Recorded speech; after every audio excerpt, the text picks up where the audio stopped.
talked to my wife, and she said, "You need to get a second opinion." And I said, "The last time I asked a doctor for a second opinion, he said, 'You're ugly.'"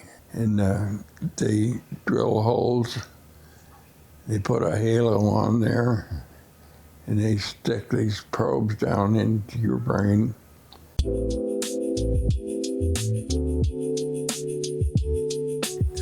I was on a fast track to nowhere, and I decided that I would go back in the Army, which I did, and I still wanted to go places. But after you've been out of the country for 2 years, you have to stay in the United States for a year before you can go anywhere again. So the only place I had to go was Alaska. And being the bright fellow that I am, I chose to spend 2 winters up there and 1 summer. And I was depressed up there. I was an aide man at a Nike Hercules missile battery, most of the time by myself. Occasionally, at some point, I got a guy who outranked me came there, and he turned out to be one of the best friends I had in the Army or any place. And I lost touch with him at some point, but probably 6 months ago, my granddaughter, who is now 20, was here, and I said, go on your phone and see if you can find Harold Douglas. So she did. I don't know what made me think of him, but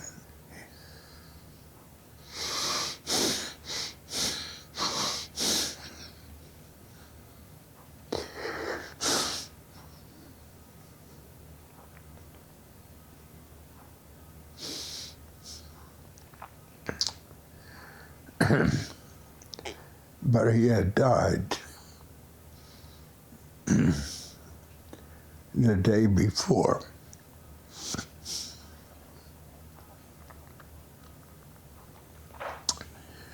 But I've read his eulogy and a write-up they had in the paper. When he got out of the Army, he had worked at a hospital in Houston for a long period of time. And he was married, had children, and it sounded like he had a really nice life.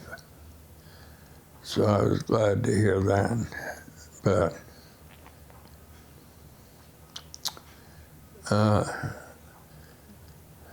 my takeaway from Alaska was my friendship with him, and me becoming a really, really good pool player. So when you're at a Nike Hercules battery, you live in one building. In the winter, you don't go outside at all. I mean, here for 6 or 8 months, you're in this one building, and you never leave it.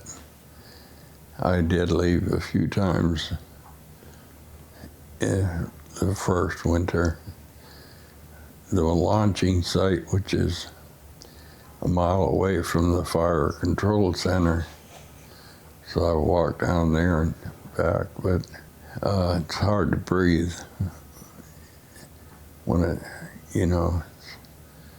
30, 40, 50 below. So most people just stay inside. So I left Alaska and came to South Florida. I was assigned to a temporary missile battery right at the mouth of the entrance to Everglades National Park, a big tomato field, and we were right in the middle of it.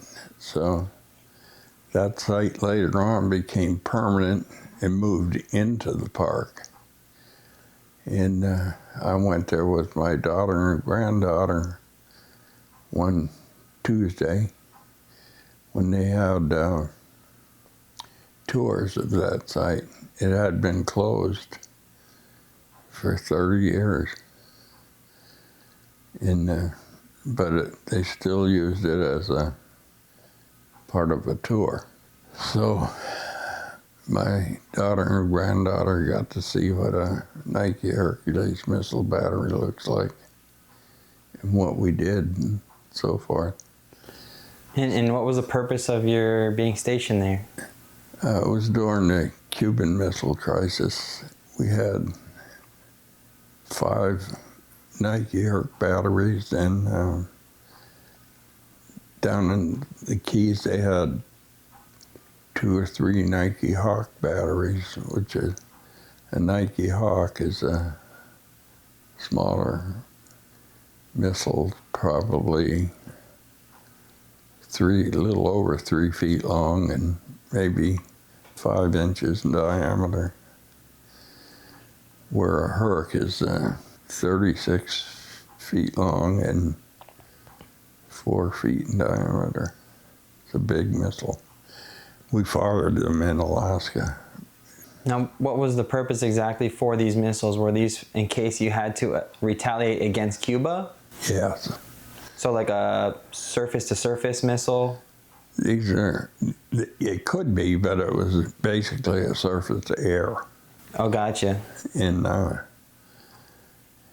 you know, you didn't have to be that close to a plane to bring it down. You didn't have to hit the plane. You just had to be in the area, and the explosion would tear it apart. Mm-hmm. So I got to see a lot of Nike Herc missiles fired in Alaska. Back then, you didn't have the technology you have now, so you had a radar that tracked the target and another radar that tracked the missile. And if you ever lost them on your screen, you had a little dial that you turned to keep the target in your screen. And if you lost it, you don't know where the heck to go. We had people that were so talented at that, they could spin that thing and find a lost missile or a lost target. And I met some of the brightest people I've ever known there. So in Homestead, my life got a little better. My depression got a little better. I was never depressed to the point where I sought treatment or anything like that. I just knew I was depressed. And so you start seeing civilians and having a life again. At some point, a few months into my stay in Homestead, 2 people approached me, 2 soldiers, and asked me if I wanted to join with them and find a motel in Homestead to live. Instead, we were living in tents, of course, olive drab tents in Florida. And sounds hot. When it rained, all kinds of critters would come in. And so when you got up in the morning, you had to look around before you put your feet on the floor. I kicked more than 1 mouse out. So we found a motel, the Carib Motel on North Chrome Avenue. It was the best motel in Homestead. And we all worked there to pay for the room. They were very nice people, Bob and Celine Heisterman from Ohio. I worked in the office 2 or 3 nights a week, I forget, like from 8 o'clock to midnight when it closed. And the lady that worked there when I didn't, she was married to an Air Force person stationed at Homestead Air Force Base. Anyway, we got to be friends.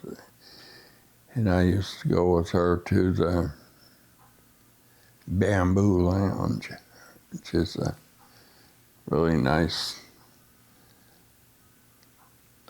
bar in Homestead. And her friend would come with us often. And this guy was always hitting on these one or the other of these girls. And so at some point, I was there by myself, and this guy comes up and he says,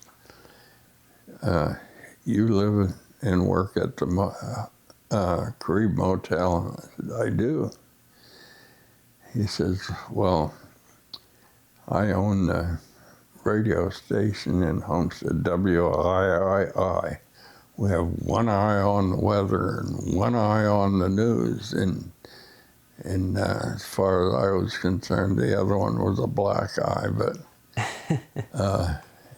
he said, my ex-wife and my 2 children are moving down here, and I don't have a house for them yet.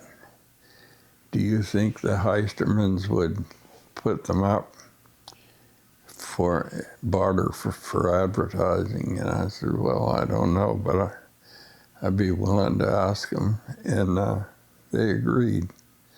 So his wife and 2 children moved into the motel. She became my first wife. You know, it's funny how things work, but when we got married, I wanted to buy a little beer and wine pool room in Key Largo, so I could really shoot pool back then. And she said, no, you need to get educated. So I thought, well, you know, I have a GED that I got in Germany. So I took that to Miami-Dade Junior College, and they accepted me. And I thought, you know, I'll probably flunk out and I'll go buy that pool room and we'll all be happy. But, you know, you can't just flunk out on purpose. So in a year and a half, going to the summer sessions, I got a AA degree. Brought that up to Boca to go to FAU. In a year and a half, I had a bachelor's degree in education. I wanted to teach in Broward County. They were on strike when this is in 67.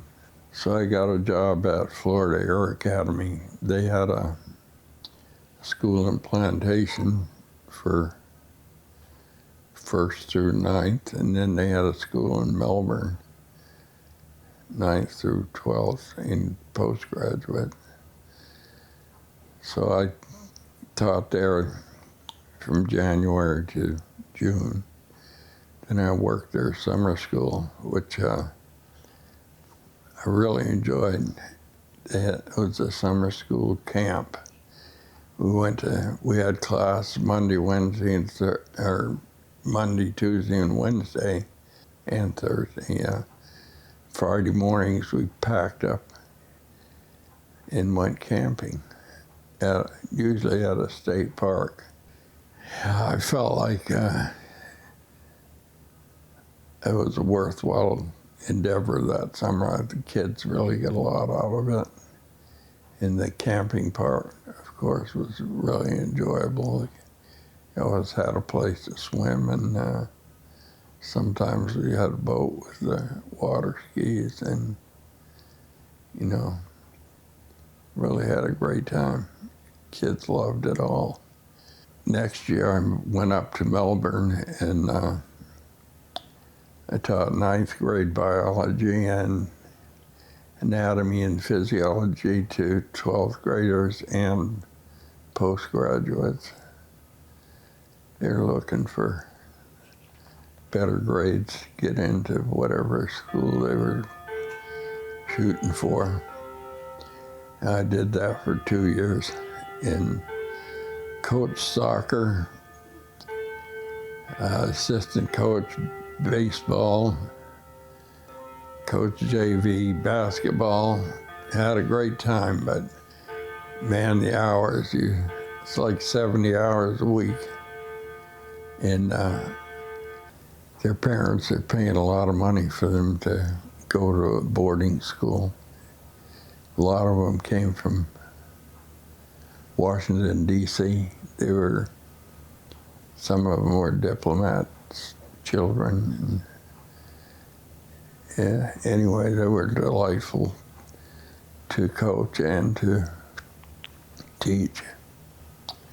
One of my favorite kids was from Washington, D.C. And unbeknownst to me, he was a recovering heroin addict and taking something to keep him from doing heroin. He was a really good athlete. He could do a backflip. Just an amazing kid, smart as a whip. And he went home for Christmas.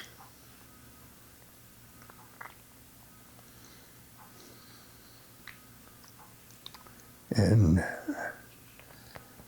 died of an overdose.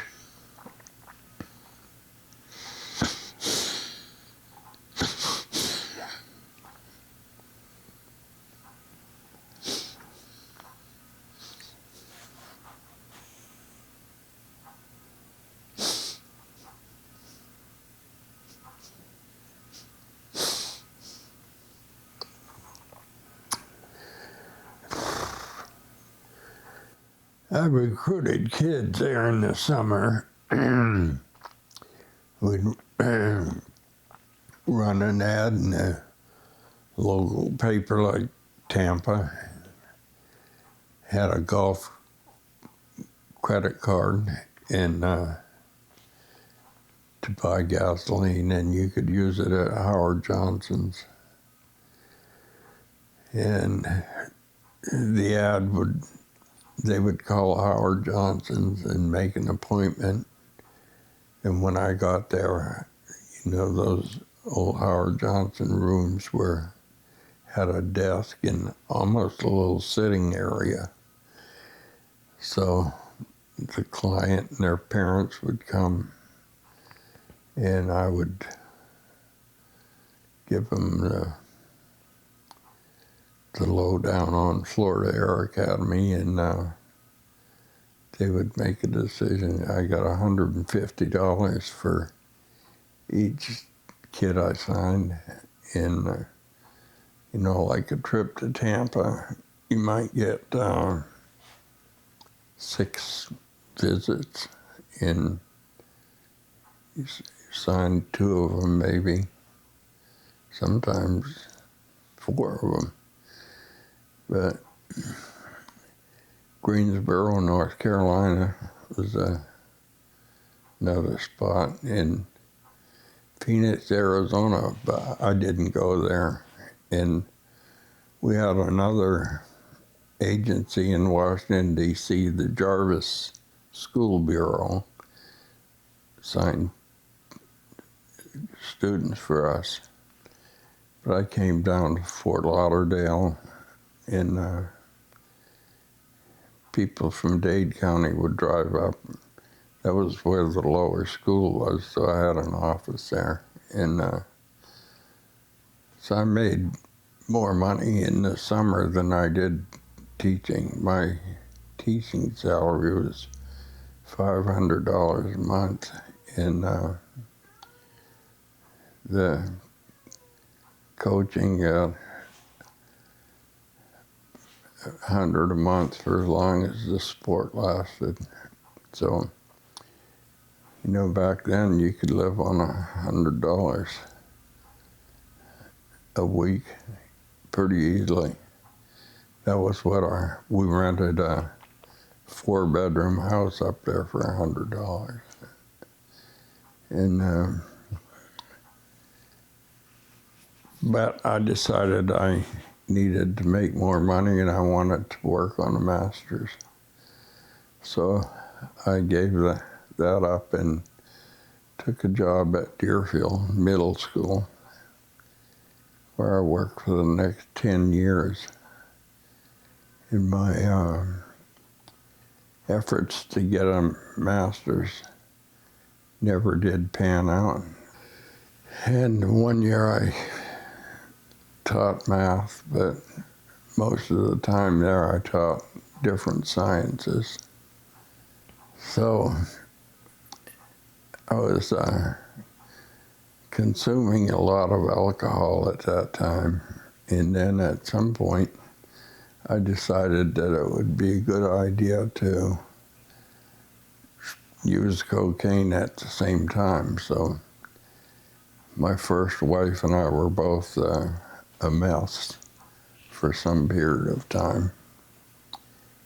And while we were still a mess, got a divorce. And most expensive divorce you can imagine. I went to a stationery shop, which used to be a common store and no longer exists, I think. And I bought a divorce kit. We filled out the papers, and I took it to a judge. And for the $16 kit and $67 to register the divorce, we were divorced with a 50-50 split of everything. And I had been working in the summers and weekends and after school for a fellow I met who lived in our neighborhood who had a garage door company. So at some point he decided that he was going to North Carolina and open a little music shop. He had a family band called Celestial Railroad, and he thought that that would be a better life than garage doors. So we eventually bought that company. My new wife and I, we bought a little house in West Delray, and raised the kids. They went to Advent Lutheran School through 8th grade, and then in Boca High.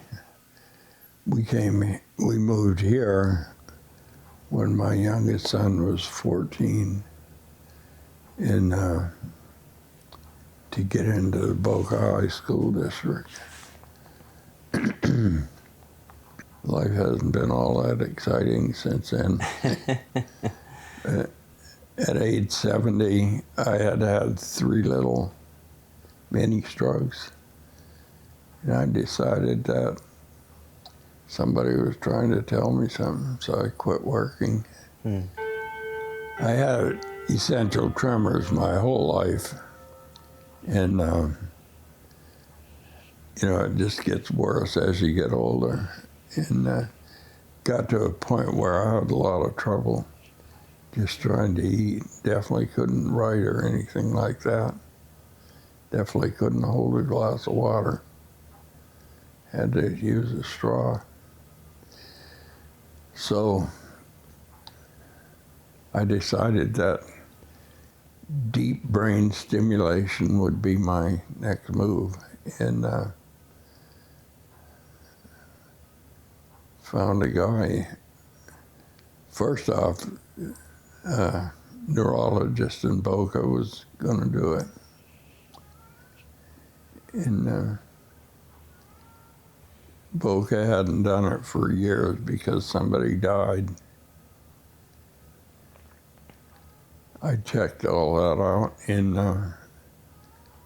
only about, I think it was 1 or 2 patients out of 100 die, and a few more doesn't work, but I thought it was worth the gamble. My primary doctor says, "You're going to let them do it. You're going to be the first guy." And I said, "Yeah, absolutely. They're going to be real careful. They surely don't want to kill the first guy." Anyway, I wasn't at Boca and never did get back in the deep brain stimulation business. But, you know, I watch a bunch of them online, and they drill holes, they put a halo on there, and they stick these probes down into your brain that are about that long. They go right to the middle. The thalamus is what they're after. And then they wake you up. They give you a cup of water. And when you stop shaking and you're calm enough to drink it, then they know they're in the right spot. Then they put you back out and finish up and send you out. So I found a doctor at Cleveland Clinic in Weston, and he did it, and it worked very well. The one thing that I wasn't prepared for was the headache after. It was something else. I bet. I mean, they stuck some things into your brain and then wiggled around in there, so I imagine the headache was substantial. So they give you morphine, and that first dose doesn't do the trick, but the second dose did, and once that wears off, you're pretty good. It doesn't hurt, except for all those staples. You got about 40 staples around each hole, and you have a wire coming across to here, and then back down around here, and then to this little battery here, which the first one lasted me 7 years. And I had this one, had it replaced 3 years ago. I probably have a good 4 years left on this, which I intend to use up. God willing. And many more, hopefully. But one of the strokes I had, the mini stroke, the neurologist I had in the hospital, that's kind of a funny story too. Before I got admitted, I got up that morning and I was trying to brush my teeth and things just didn't work right. So I went to work anyway, and by the time I got to work, which is 5:45 in the morning, or excuse me, 6:45 in the morning, I realized that something was wrong. So I thought I would go to the emergency room. The admitting doctor there started asking me questions like, who's the president, what's the date, and so forth. And he says, where are you? And it had been Boca Community Hospital up until the day before. So I said, Boca Community Hospital. He said, no, you're not. You're in Boca Regional Hospital. You're delusional. You don't even know where you are. So. So was he joking with you, or was he serious? Oh, no, he was joking. Oh, good. And, but he admitted me, and the neurologist that I saw in the hospital, Dr. Patel, when I got out, I went to see him, and he did a few tests and things, and he says, not only do you have essential tremors, but you also have Parkinson's. So he gave me a prescription for levodopa, carbidopa, and I came home and talked to my wife, and she said, you need to get a second opinion. And I said, the last time I asked a doctor for a second opinion, he said, you're ugly. So anyway, she says, and I said to her, you know, I was hoping that we would have 10 good years that we could travel around and do a few things. And she said, well, maybe we will get a second opinion. So I went to Dr. Katzen, who is a movement specialist. And he tested me and made me walk and do some things like this. And he said, well, as long as you can do that, and as long as you can walk straight, I see no signs of Parkinson's. So we did for the next 10 years. We went to Israel twice, went to Turkey, Greece, Italy, Germany, Ireland. We went to Maine a couple times a year, went to Toronto where Debbie's family lived.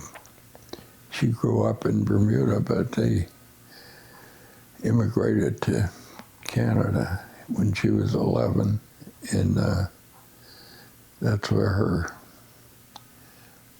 mother and stepfather lived until they passed away.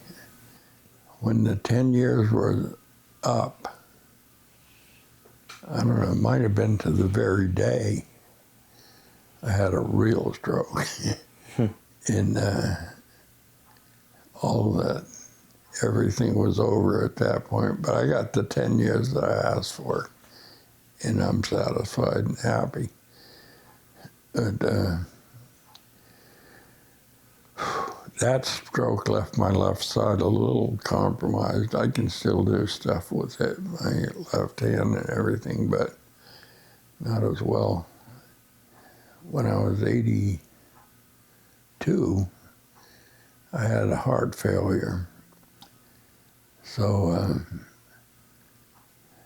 they did a lot of different stuff, an ablation and a couple of cardio catheterizations and stuff, but they finally decided that, and I thought, you know, I called our pastor. He'd come and talk to me and tell him, I wanted to tell him what I wanted him to say, because I thought I'm not going to get better. And first thing he said was, you know, how does the family feel about it? And I said, well, I haven't told them yet, but I said, they're not going to be happy. And I said, but I'm okay with it. So anyway, we had an hour or so's talk, and I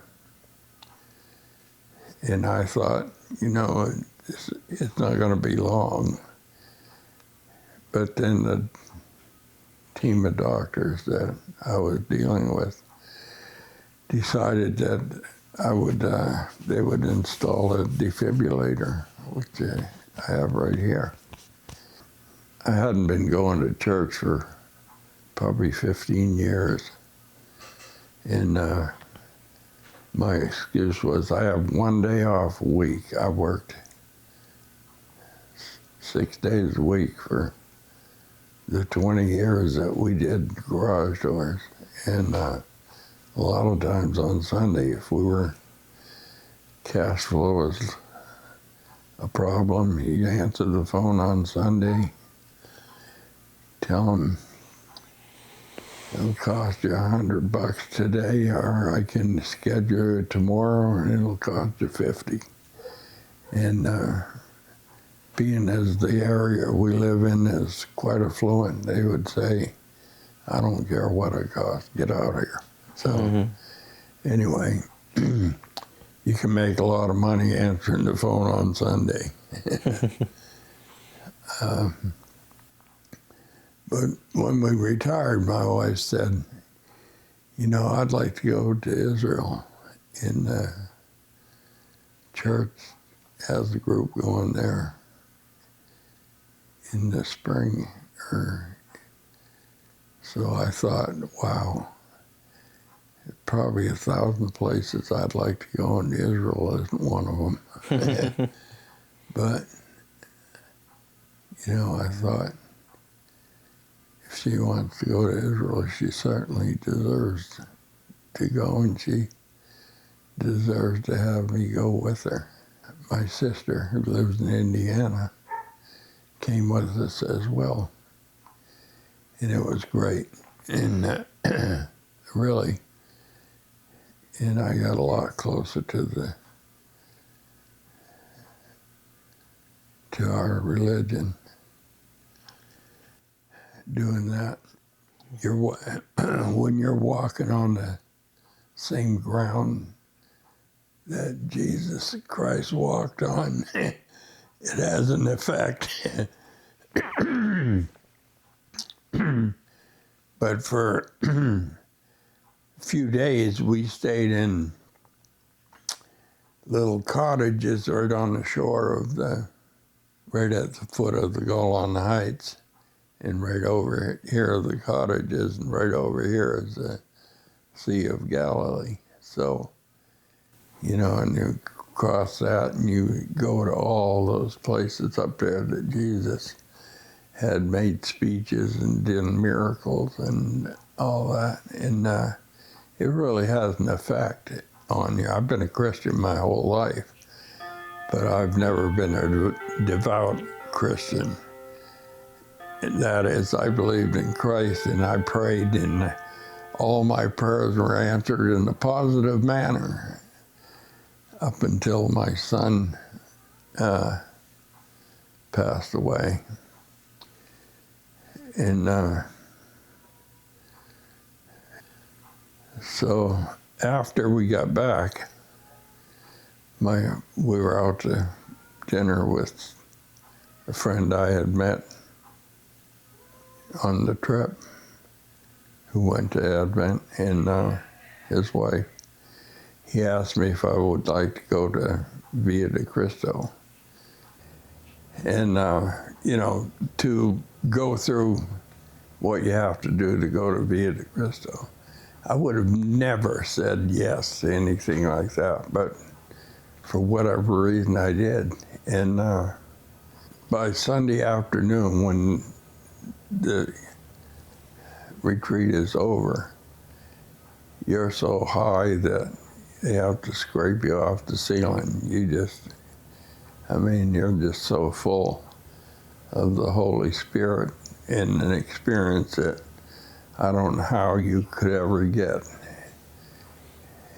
in another fashion. Since then, I've been a regular churchgoer, belong to a small group, and I'm not able to do a whole lot, but I can lead by example, and I try to do that. Well, I think on that note, it sounds like, you know, you had a very interesting experience with a whole range of different things you've done during your life, and, you know, to hear the history of that has been very enlightening. But as we get ready to kind of wrap things up, do you think that there's some wisdom that you can share, something that you've learned over your years that you can share with this next generation? if you want a successful life, you have to prepare for it. And generally speaking, that involves doing the things that you have to do. Going to school and getting educated to whatever level you think is adequate to the job experience that you have lined up. So finish what you start. If you're gonna start going to school, a project, whatever it is, finish it. Don't give up on things. Once you start giving up, then it becomes a habit. So finish what you start. Prepare yourself for the life that you want. Don't make life be an accident. Bill, I think you've given us a lot to think about and some things to learn and take away. So with that, I just want to say thank you for being part of this and for sharing your story. It was a pleasure, Louis.